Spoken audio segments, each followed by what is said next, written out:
La casa estaba inclinada de tal manera que, si uno no la conocía, juraría que en cualquier momento rodaría cuesta abajo como una ficha de dominó. Las tablas de la galería crujían con cada paso del viento, las tejas parecían haber decidido su propio descanso, y el huerto, seco y ralo, apenas sostenía un par de matas que se doblaban como si llevaran pena. Nadie quería esa chacra. Los dueños la señalaban con el dedo y los niños pasaban corriendo para evitar la sombra que proyectaba. Hasta los perros se acercaban a su puerta y se detenían, como si un instinto les pidiera respetar la ruina. En la cocina de carbón, con una lámpara que apenas vencía la penumbra, Isabela Ramírez sostenía en una mano una taza caliente y con la otra peinaba a su hija menor. Había aprendido a medir la esperanza en cucharadas, una de pan por mañana, una de paciencia por la tarde y la última, si sobraba, como promesa para cuando la vida volviera a sentarse. Viuda desde hacía 2 inviernos, con 6 hijos que, pese a todo, mantenían en sus risas un sol pequeño que ella se negaba a apagar, Isabela vivía con la sensación de que la casa, la que compartía con los niños, era una cuerda floja sobre la que se balanceaba todo lo que quedaba de su familia. Recordó a Rafael en la cucharada amarga del café. Su voz no estaba ya entre las paredes, pero el olor del jabón que él prefería quedaba en la ropa de los niños y en las manos de ella, como una impronta. A veces, cuando la noche la sorprendía sola en el corredor, Isabela dejaba que el recuerdo corriera por la casa y encontrara un sillón vacío donde sentarse. No era nostalgia lo que la detenía, era la práctica de sostener lo que había sido bueno, para que sirviera de lecho firme a lo que aún venía. Los días se habían vuelto una sucesión de pequeñas renuncias. Cambiaba el frijol por más agua en la olla, iba a dormir antes para sentir menos hambre, aceptaba hurtos de descanso con tal de poder coser una prenda y obtener monedas. Las miradas de los vecinos fueron con el tiempo capaces de pesar más que la lluvia, lástimas que ella no buscaba ni consejos que originaban más culpa que alivio. Fue por eso que, la mañana que le ofrecieron trabajo en la finca de doña Estela Vázquez de Mendoza, aceptó sin demasiadas preguntas, con la quietud de quien no tiene ya otras carreteras por donde andar. La hacienda de los Mendoza estaba en la parte alta del valle, un muro de bugambillas, un camino de tierra que llevaba a un portón de hierro, y detrás, la casa principal con sus columnas y su jardín como si fuera una postal cuidada a mano. Doña Estela, con su cabello recogido y una mirada que parecía medir cada palabra antes de dejarla salir, la recibió con una educación fría que no negó una humanidad torpe. Le ofreció trabajo de servicio doméstico, una habitación pequeña y lo que más a Isabela la sorprendió, silencio en vez de lástima. El pueblo murmuró. Los rumores se enroscaban en la plaza y terminaban por enredar a cualquiera que pasara. ¿Cómo una viuda humilde consigue empleo en la casa de doña Estela?, decían. A Isabela le importaban poco las bocas. Sin embargo, no pudo negar que el trabajo también era una prueba. Madrugadas de limpiar, tardes de planchar, noches en vela para que la casa vellara. La dignidad no se compra, se cose con manos curtidas, y ella cosía suyo cada gesto, cada plato, cada cama tendida. Rosa, la otra empleada de la finca, la miraba con ese respeto que nace de reconocerse en el esfuerzo ajeno. Doña Estela era parco en palabras, pero no en gestos pequeños y calculados. Una vez le dejó al oído una bolsita de arroz antes de que Isabela terminara su jornada. Otra vez, cuando vio a los niños jugando con un balón viejo, le regaló uno nuevo lo bastante discreto para que no se convirtiera en espectáculo. Nadie entendía bien si era generosidad o simple capricho. La gente prefiere etiquetas sencillas para cosas complejas. Lo que sí se vio claro fue que Estela, a su manera, observaba a Isabela como quien guarda una pieza lateral en el ajedrez, sin prisa pero con intención. La vida en la hacienda tenía sus ritmos. Había 3 generaciones que convivían. Una sobremesa con risas medidas, un nieto que corría como si estuviera hecho de viento. Sebastián era un niño de 7 años, huesudo y con una risa que le atravesaba la seriedad a cualquiera. Esa mañana, cuando se soltó del lado de su madre para perseguir una libélula, nadie imaginó que su juego anclaría la historia entera. Habían instalado una pequeña piscina artificial junto al jardín de sauces, un remanso azul que reflejaba el cielo, pero que por su profundidad y bordes resbaladizos exigía vigilancia. La tarde era clara, y Sebastián, entusiasmado, se deslizó por la orilla. El pie se resbaló. El chapuzón fue un ruido seco. Agua salpicó, Hojas volaron. El mundo se volvió un torbellino para quienes miraban. Isabela lo vio, sin pensarlo. No hubo tiempo para cálculo, tampoco para medir riesgos. Saltó, se quitó la falda y la camisa con la rapidez de quien pierde miedo antes que la prudencia. El agua era fría. El hilo de respiración de Sebastián estaba débil. Isabela lo abrazó bajo el agua y lo sacó entre las manos, llevándolo a la orilla como quien lleva una barquilla a puerto. Sus pulmones olían a cloro y tierra. Su cuerpo tembló por fuera y por dentro, no tanto por el esfuerzo, como por todo lo que estaba en juego.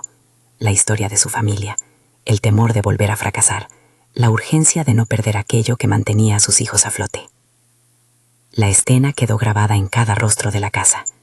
Doña Estela, que hasta entonces había sido medida como un clima que se mantiene frío para conservar la cosecha, se quebró, en un agradecimiento que no fue espectáculo, sino verdad. Sus manos, que generalmente eran inalcanzables, sostuvieron con firmeza las de Isabela. Le ofreció una gratitud que se transformó en decisión rápida, como si una vieja deuda de humanidad encontrara su liquidación. Quería recompensarla de manera que el riesgo no quedara en palabra. A la mañana siguiente, con el notario Villarreal presente y la finca envuelta en un silencio expectante, se selló un gesto que nadie en el pueblo pudo explicar del todo. No era dinero lo que doña Estela dio, era una chacra al pie de la quebrada, una parcela de tierra seca y una casita inclinada que todo el mundo llamaba la Casa Chueca. La escritura fue clara, transferencia irrevocable. Los sobrinos Rodrigo y Fernanda Mendoza tuvieron la cara dura de quien pretende discutir un regalo con la misma mano que lo recibe. La ley, sin embargo, mostraba papeles y sellos. Isabela salió del despacho con un sobre en la mano y una llave en el bolsillo. La llave tenía un color viejo y un peso que era más bien promesa que metal. Cuando la noticia llegó al pueblo, se dividieron las opiniones entre admiración y envidia. Algunos decían que era un despropósito regalar algo tan inútil. Otros murmuraban que doña Estela tenía motivos que solo a ella convenían. Isabela, por su parte, miró su nueva propiedad con la mezcla de incredulidad y temor que acompaña a cualquier bendición que uno no pidió. La chacra no ofrecía mucho: tierra compacta, un pozo que necesitaba limpieza, cercos torcidos. Pero había un techo que podía ser techo, paredes que podían volver a tener calor.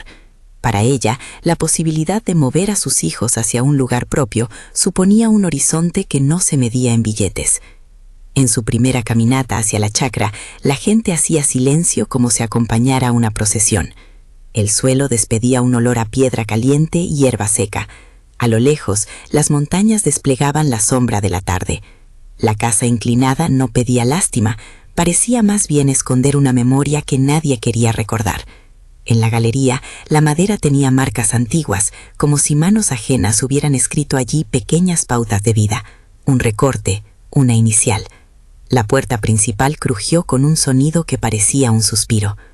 Al entrar, Isabela notó que el aire era distinto, no solo húmedo o rancio, había algo más, un eco que devolvía el pulso de sus pasos. En una de las paredes, en el dintel de una puerta secundaria, había una inscripción vieja, tallada con cuchillo o con paciencia: custodiar lo que deba ser guardado. Las letras estaban gastadas por el tiempo, pero su fuerza no había disminuido. La frase le llegó con la misma claridad que si alguien la hubiera dicho en voz baja junto a su oído. ¿Qué guardaría este lugar? Pensó en nombres posibles, recuerdos, objetos, un tesoro escondido por alguien que temió por su vida. El corazón le dio un vuelco y con él una corriente de dudas. Al fondo de la casa, una puerta más pequeña estaba cerrada con un pestillo oxidado. Nadie, según la voz de la hacienda, abría esa puerta desde hacía décadas. Doña Estela le había dado a Isabela las llaves de la chacra y la advertencia de que fuera con cautela. La advertencia no dejó de ser una bendición con condiciones. Los sobrinos miraron con ojos que parecían inventar leyes. «Esa casa está en ruinas. ¿La vendes y te llega algo mejor?», murmuraron en voz baja, como si la codicia fuera una conversación cotidiana. Rodrigo tomó fotografías con un gesto mecánico, como quien colecciona pruebas para algún futuro desdén. Isabela lo notó, pero no se dejó arrinconar por su mirada. Su decisión fue otra: iba a cuidar aquello que le habían dado. Hubo un primer susto. Aquella misma semana, a las primeras de cambio, aparecieron carteles amarillos de protección civil en la puerta de la casa Chueca. Un inspector había pasado y con su sello y su temblor reglamentario había marcado que de estructura presentaba riesgo parcial y que se requerían reparaciones. Los rumores se encendieron. A la primera ventisca se cae, decían. Pero entre las voces, Isabela oyó un consejo más prudente: arreglar, sin prisa, con trabajo y con discreción. No se trataba de ocultar nada ilegal, se trataba de no convertir la llave en espectáculo que atrajera a depredadores. Doña Estela propuso un plan con la gravedad de quien entiende que los regalos también requieren manejo. Le sugirió vender una pieza valiosa, pero sin anuncio público, ponerse en manos de alguien de confianza para vender discretamente, reparar la casa con el albañil del pueblo, don Aurelio Campos, que conocía la madera y la piedra como si fueran su propio registro vital.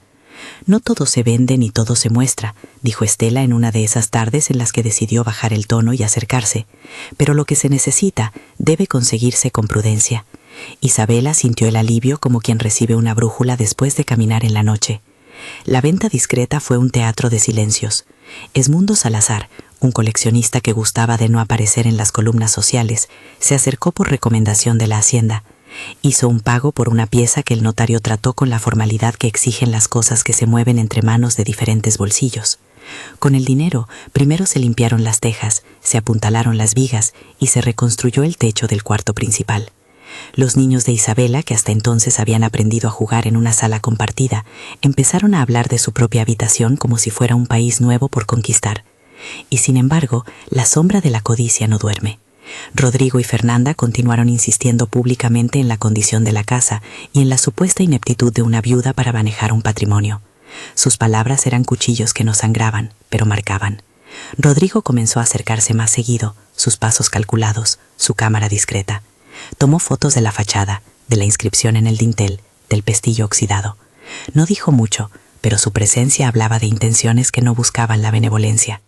Isabela, cada vez más consciente de que algo en la chacra tenía un peso que iba más allá de la tierra seca, empezó a observar con atención los sonidos de la casa.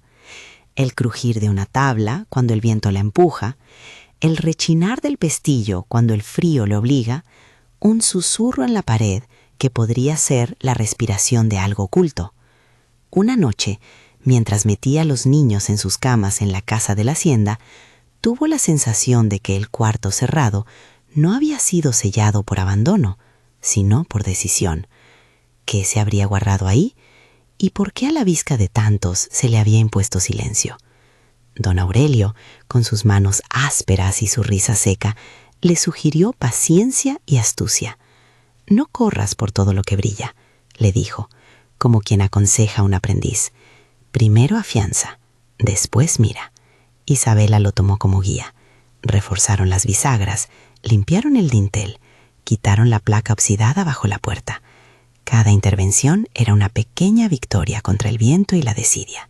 La noche llegó con un viento que parecía traer noticias. La casa Chueca se recortaba contra el cielo como un dibujo apretado.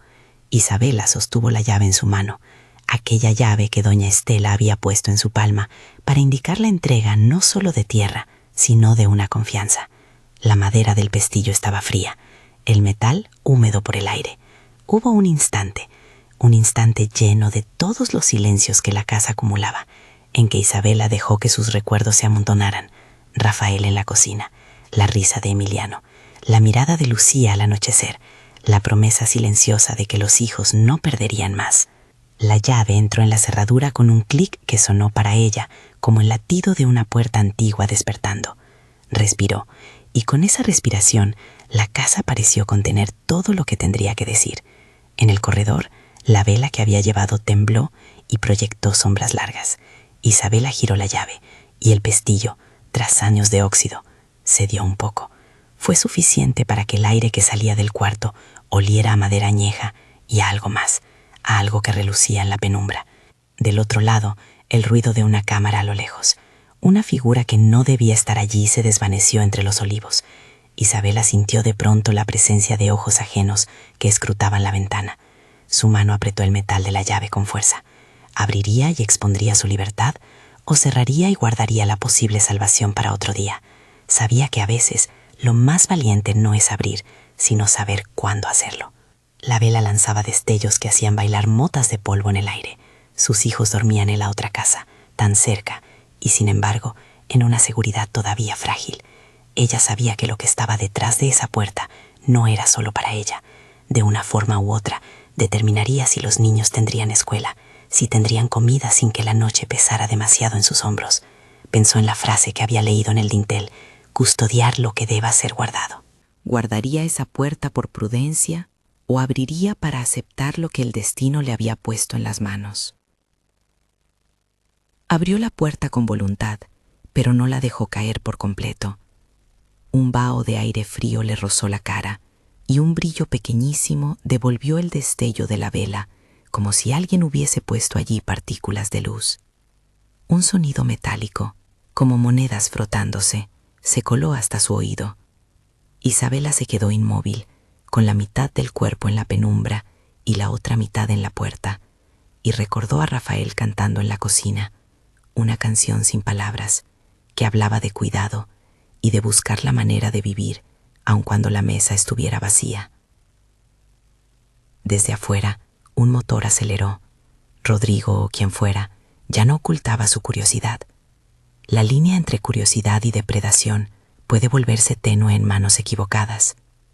Isabela pensó en lo que le había dicho doña Estela: prudencia, pero en su pecho ardía la decisión de que si aquello representaba la diferencia entre hambre y pan para sus hijos, no vacilaría. Sus dedos rozaron el pestillo enferrujado, y justo cuando la puerta comenzaba a ceder, la noche pareció contener el aliento. La vela proyectó su luz sobre algo que, en la penumbra, brillaba de forma que Isabela no podía todavía precisar. Detrás, el sonido de pasos apresurados que venían desde el camino. Por un momento, el mundo quedó suspendido entre la promesa de lo que iba a aparecer y la certeza de que, fuera lo que fuese, ya era demasiado tarde para las medias tintas. La vela tembló, y por un segundo, la penumbra pareció ofrecerle al cuarto todo el respeto que un secreto viejo exige. Isabela sostuvo la llave con las manos que aún olían a jabón y tierra. Avanzó, y la luz rozó un borde metálico que devolvió un destello, como si el tiempo hubiera dejado caer una moneda. Al empujar con cuidado, sus ojos se acostumbraron: cajas apiladas, cofres con broches de latón, telas enrolladas que olían a siglos, y sobre una tarima baja, un arcón de madera cuya cerradura brillaba aún, sin óxido, como si alguien lo hubiera cuidado con celo ajeno. Dentro, las monedas parecían llamar la atención del aire. No eran solo monedas, algunas eran medallas antiguas, otras piezas de plata con monogramas, un par de joyas con engarces trabajados a mano, y entre papeles marchitos, documentos que hablaban en tinta de herencias, cartas y notas con nombres ya casi olvidados. Había también un rosario, una cruz de metal que no tenía misterio mágico, sino el peso de las manos que la habían usado para pedir amparo en noches largas.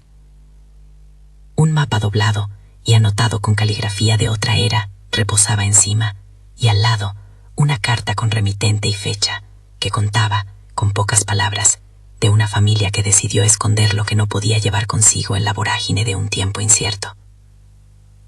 Isabela tocó la plata, temblando. Un brillo le rebotó en la cara como si la casa, por fin, le diera una respuesta.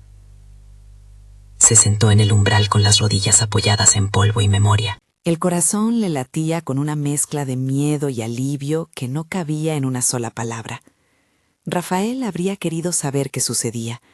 Le vino su risa al recuerdo, ese modo torpe de apilar platos que siempre acababa en canción. Isabela, en la oscuridad, murmuró sin darse cuenta una promesa: protegería aquello hasta que pudiera darle a sus hijos la seguridad que él ya no podía ofrecer. En el valle, el ruido de un motor la hizo levantar la vista. Por la ventana del corredor vio la silueta de alguien que se movía con demasiada rapidez entre los olivos. Rodrigo, al acecho con su cámara, apareció como sombra recortada contra la luna. Había puesto su teléfono en función de luces y tomó una foto que crujió en el silencio como si fuera una denuncia. Su presencia era la prueba de que la curiosidad del pueblo no tardaría en volverse posesión. Isabela Cerró la puerta del cuarto con más cuidado del que había abierto. La respiración del secreto quedó comprimida detrás de la madera. Se apoyó en el dintel y por primera vez desde que recibió la chacra, pensó en lo que le había dicho doña Estela. Prudencia. No era momento de dárselas en escena a todos. La noticia de una casa con objetos valiosos podía convertirse en jauría si alguien decidía hacer público cada detalle.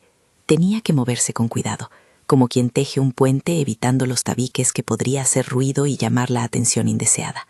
Su cabeza trazó un plan que no necesitó gran astucia: pedir ayuda a los pocos que podían mantener un secreto y al mismo tiempo dar fe legal de lo que allí había. Al amanecer, con la casa todavía envuelta en la humedad fría, Isabela fue a la hacienda. Doña Estela la recibió sin la etiqueta glacial que a veces tomaba, esta vez con una mirada que decía que sus pasos habían sido acertados. El notario Villarreal, que llevaba en el bolsillo la seriedad de quien conoce sellos y responsabilidades, accedió a acompañarla sin hacer espectáculo.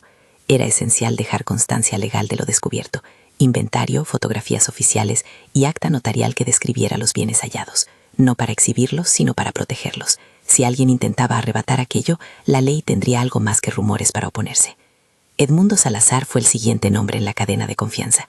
El coleccionista, discreto por naturaleza, conocía el valor de las cosas y también el riesgo de convertir su posesión en rumor. Se reunió con ellos en el despacho del notario. Miró, tocó con guantes, hizo preguntas sobre procedencia y declaró que podría comprar una pieza, no más de una ni por publicidad, sino para reunir recursos inmediatos, siempre mediante factura y con el aval del notario. La venta fue rápida y cuidadosa. Un juego antiguo de cubiertos de plata, con marca y desgaste que demostraban autenticidad, cambió de manos. El dinero entró en una cuenta formal bajo el nombre de Isabela, con la operación registrada para evitar cualquier sospecha de tráfico clandestino. Fue un acto sobrio, sin alaracas, sin fotos para la pared, una transacción que parecía más de personas que trabajan con conciencia que de quienes buscan alardear. Con esos fondos se contrató a don Aurelio, que vino con su fardo de herramientas y con el gesto ya conocido de quien entiende la madera y las paredes. Empezaron por lo básico: apuntalar las vigas, revisar el techo, sellar las ventanas para que el viento no convirtiera la casa en un tamiz. Los niños ayudaron con pequeñas tareas: llevar clavos, pasar el cepillo, sostener una tabla mientras el albañil la clavaba. La casa, poco a poco, devolvía la dignidad a su forma. No se trataba de embellecerla como una pieza para mostrar, sino de devolverle la posibilidad de cobijar sin peligro. La comunidad, que antes miraba con distancia, comenzó a observar con otro tenor. Ya no era solo la viuda que recibió un regalo inexplicable, sino la mujer que con trabajo levantaba un lugar. Pero Rodrigo no es hombre que acepte la dignidad ajena con facilidad. Su codicia tenía, detrás, la idea de conservar estatus familiar. Para él, la chacra debía volver a manos de los Mendoza, o al menos convertir su misterio en un billete que le devolviera poder. Empezó a moverse con más brusquedad. A partir de visitas casuales y preguntas en la mesa del café, quiso sembrar dudas sobre la legalidad del don.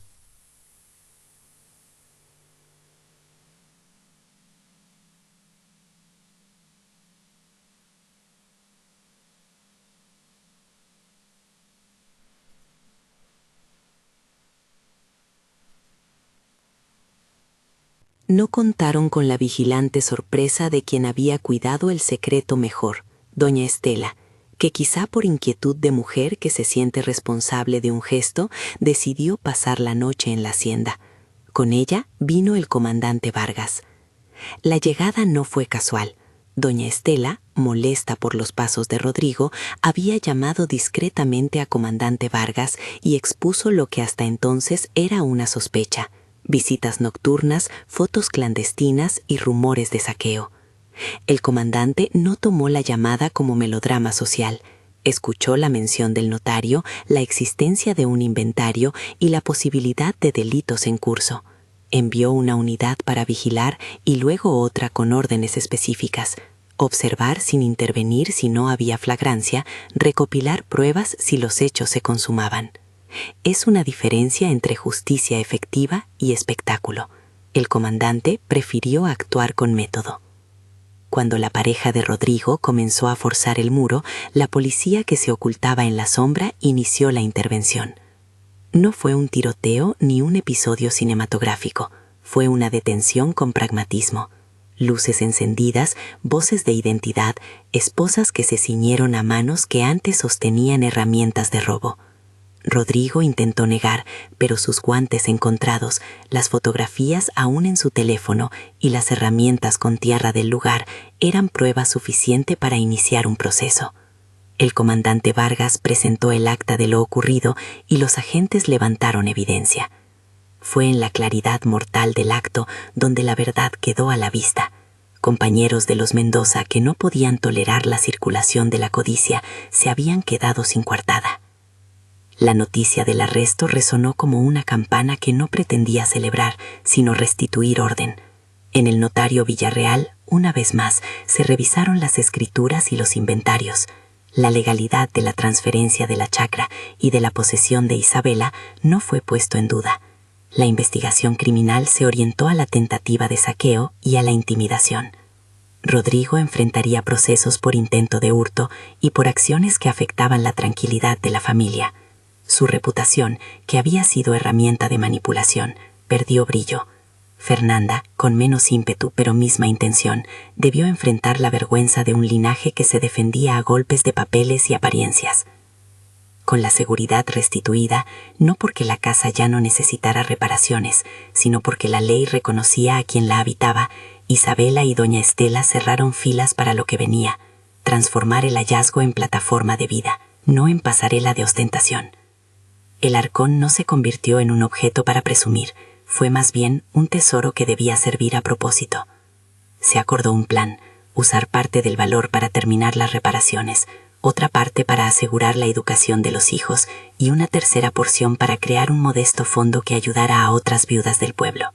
Era la manera de convertir un hallazgo en responsabilidad social. Los trabajos de reparación trajeron consigo más que tablas y tejas, trajeron conversaciones. Vecinos que antes pasaban de largo se detenían a intercambiar herramientas, a ofrecer ayuda con pintura o a traer una olla caliente al mediodía. La casa chueca dejó de ser lugar de murmullos para convertirse en taller colectivo. Rosa y don Aurelio coordinaron jornadas en las que los niños aprendieron a enjarar paredes, a medir distancias y a cuidar de pequeñas plantaciones que brotaron en el huerto ahora resembrado. La agricultura comenzó a devolver su sentido. No sería una explotación para la ganancia rápida, sino un refugio que daba verduras y dignidad. Isabela abrió una libreta en la que cada gasto quedaba redactado con letra clara. Pagos albañiles, facturas por materiales, cuotas para la escuela de los niños. Emiliano, el mayor, que había dejado la escuela para ayudar en casa, volvió a sentarse en un pupitre. La primera vez que entró al aula con su mochila nueva, su madre sintió que no había mejor inversión que su sonrisa contenida. Mateo y Santiago aprendieron a leer con la ayuda de una maestra voluntaria que, al ver la casa reparada, decidió quedarse una tarde por semana para enseñar historia y escritura. Lucía, Carmen y Gael se alinearon con libros que ya no parecían extraños. Además del cuidado familiar, se constituyó una pequeña entidad, la Fundación Manos que Guardan. No era ambiciosa en cifras ni en promesas. Su objetivo era claro y limitado: ofrecer microbecas a hijas e hijos de viudas, asesoría para reparaciones domésticas y un punto de encuentro donde mujeres en situación de vulnerabilidad pudieran aprender oficios básicos para generar ingreso. La fundación se registró con apoyo legal. Un local modesto fue habilitado y Rosa coordinó talleres de costura que pronto comenzaron a vender productos en la feria local. La intención no era crear dependencia, sino herramientas. El coleccionista Edmundo, sin buscar titulares, mantuvo un lazo de respeto con Isabela y la fundación. Compró discretamente otra pieza de valor y donó parte del dinero a la Fundación Manos que Guardan a condición de permanecer anónimo. No quiso medallas ni placas, le bastó la certeza de haber ayudado a que aquello que surgió de la tierra seca se transformara en vida. Su discreción enseñó a Isabela que la generosidad puede ser humilde sin perder su alcance. Con el tiempo, la Casa Chueca cambió de nombre en La Voz del Pueblo, de Chueca a Casa de Manos y finalmente a la Casa de Isabela. Las huellas del pasado no se borraron. Las tablas seguían crujientes en otoño y la sala tenía una inclinación que ahora nadie llamaba defecto, sino carácter. Cada vez que alguien pasaba por la galería, los niños se asomaban y a veces invitaban a quien quisiera escuchar una pequeña historia sobre cómo los clavos y las manos reconstruyen algo más que la madera, devuelven sentido. El tiempo disciplinó también la relación con doña Estela. No se transformó en amistad de novela, pero sí en un afecto respetuoso, visitas para té, llamadas para consultas y una complicidad en mantener discreción frente a las curiosidades que resurgen. Doña Estela, por su parte, descubrió que el regalo fue menos de bienes y más de reconexión con la responsabilidad humana que nadie le había exigido en su vida de abundancias. Habían hallado un centro en que cada uno hizo lo que debía, Isabela cuidando, Estela acompañando, la comunidad participando. Rodrigo, en cambio, enfrentó consecuencias. No fue un juicio que se viera en la plaza con arengas, fue más bien el lento deshilachar de quien confió en la prisa para tapar la falta de argumentos. Las diligencias avanzaron. Su intento de apoderarse de la chacra y su comportamiento intimidatorio fueron documentados. La gente dejó de mirarlo con ese respeto que le cedía espacio en la conversación y comenzó a evitarlo. Su caída no fue celebrada. La comunidad, que había conocido a la familia Mendoza como parte de su tejido, optó por retomar la normalidad sin hacer espectáculo de la vergüenza. Hubo también episodios de reconciliación. Fernanda, después de ver las consecuencias de los actos de su hermano, se acercó tímidamente a Isabela con una caja de galletas como quien busca una tregua. No hubo grandes declaraciones, solo conversaciones cortas sobre la infancia y la memoria familiar.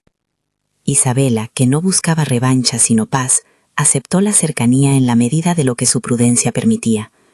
No era acto de debilidad, era sabiduría que aprendió a distinguir entre lo que exige justicia y lo que precisa misericordia.